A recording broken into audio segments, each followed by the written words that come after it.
Good morning, all of you. This is Aditya Pratap Singh. Today I am bringing the topic motivation. I am not giving the motivation. I will try to understand how and which type of motivation you give in the manufacturing field or the productive field to your employees or manpower. So now we start with the topic motivation. First of all, what is motivation? Motivation is a psychological force that energizes, direct and sustain goal directed behaviors. ये एक तरीके से हमारी internal energy create करता है, हमारा mind को उस तरीके से डायरेक्ट करता है हमारे गोल डायरेक्शन में. Motivation works in the three processes: activation, intensity and persistence. First of all, activation. Activation or the initial decision to begin with a behavior such as enrolling in a course or starting a workout or the process or the completing the work. Second comes in the intensity, the vigor and concentration you pour into achieving your goal, ranging from mild effort to intense focus. Third point is persistence. Some people start with the motivation and but stop a while after some time. But in the persistence, the continuous effort and dedication to keep pushing forward toward your goals despite encountering obstacles. Now we come to the different type of motivations. So two types of motivation are intrinsic motivation and extrinsic motivation. Intrinsic motivation as known as also self-motivation, extrinsic as known as external motivation. Intrinsic motivation comes from your passion, purpose and pure joy of doing the task itself from your inside the body. And extrinsic motivation come from the societal factors and environmental factors, incentives or pressures. The goal of intrinsic or self-motivation is for the purpose of enjoyment or self-learning or personal growth, mastery or self-expression, like to learning play an instrument because you love the music, or painting for relaxation. And extrinsic motivation is for finishing your work or achieving a self outcome or a specific outcome.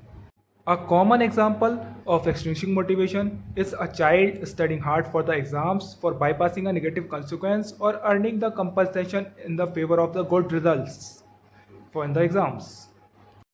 With this example, we came to know that there are two types to give the motivation: positive motivation versus negative motivation. With this example of a student, we came to understand the positive motivation first. Like positive motivation is when parents said you will get a new mobile phone, new bike or the compensation in the favor of your good results. It is a type of positive motivation.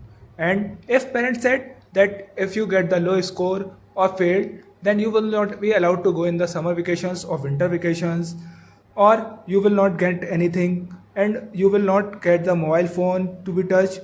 It is a type of negative motivation. Now we will understand how motivation work in the field of industry and what benefits we will get from it.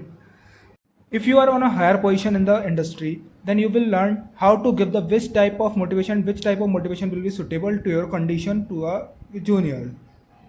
In any field, there is a requirement of motivation to boost the caliber of your team and get the best outcome from them. You should know which type of motivation you give to them for getting the best results. So, if you only give the positive motivation, that will not work. If you only give the negative motivation to them, that will also not work. There should be the combination of both types according to the situations. When a new manpower joins the team, you directly cannot give the negative motivation or use the negative motivation. First, you should use the positive motivation to get her belief in you or get her skill acquisition or her resource. The main purpose of using the positive motivation is long-term performance, innovation, creativity, acquisition, and resources.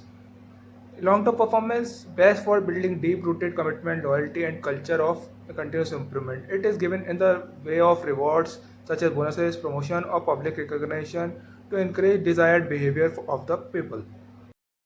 Think when a new manpower join your team, then you suddenly started giving her the negative motivation like I will cut your pay, I will demote you, or formal reprimands or threats to her.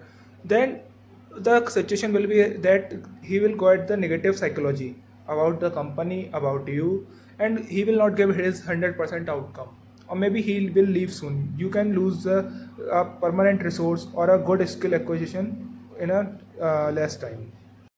Just take the another case when a manpower is in your team from a long time, like 6 months, 8 months, he is getting only positive motivation.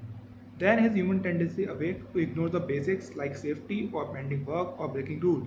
At that time, the negative motivation works perfectly. Otherwise, he will become a careless person. That time you should use the negative motivation, which is acute safety hazards, immediate course correction, or baseline compliance. Using the negative motivation is like the stick approach, relying on fear of consequences like pay cuts, demotions, or formal reprimand. They should be reserved for this type of situations. If you give them regularly basis, that will not affect him and on this type of situation. It will habitat of getting the negative motivation. Then also it is a big problem. On conclusion, there should be the strategic balance in the workplace. Industrial psychology suggests that an over reliance on negative motivation leads to high employee turnover and burnout. While negative motivation may yield rapid short term compliances, positive motivation delivers lasting and autonomous productivity in the workplace. Now, there is a famous Maslow's hierarchy of needs in a psychological motivation theorem. There are five progressive categories of needs in a human motivation that are psychological needs, safety need, love and belonging need, esteem need, and self-actualization needs. Psychological needs, there are the biological necessities for human survival. If these are not met, the body cannot function. Example include air, water, food, shelter, sleep, and warmth. Safety need, once the body is secured for the focus shifts to personal and financial security, health and protection against accident or harms.